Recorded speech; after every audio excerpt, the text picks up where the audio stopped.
ಅಶ್ವತ್ಥಾಮ ಮಹಾಪರಾಕ್ರಮಿ, ಮಹಾಯೋಧ, ಅಪ್ರತಿಮ ವೀರ, ಚಿರಂಜೀವಿ. ದ್ರೋಣಾಚಾರ್ಯ, ಕೃಪಿ ಎಂಬ ದಂಪತಿಗೆ ಶಿವನ ಅಂಶದಿಂದ ಹುಟ್ಟಿದ ಮಹಾನ್ ಪುತ್ರ.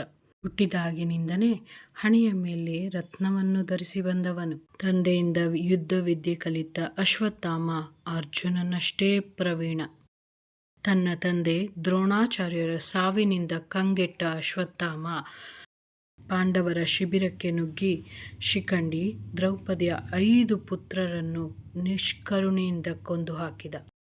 ಇದನ್ನು ತಿಳಿದು ಕ್ರೋಧಗೊಂಡ ಪಾಂಡವರು ಅವನನ್ನು ಬೆನ್ನಟ್ಟಿದಾಗ ಬ್ರಹ್ಮಾಸ್ತ್ರವನ್ನು ಪ್ರಯೋಗಿಸಿ ಅಭಿಮನ್ಯುವಿನ ಹೆಂಡತಿ ಉತ್ತರೆಯ ಗರ್ಭದ ಕಡೆ ತಿರುಗಿಸಿದ. ಪಾಂಡವರ ವಂಶ ನಾಶವಾಗಬೇಕೆಂಬುದೇ ಇವನ ಉದ್ದೇಶವಾಗಿತ್ತು.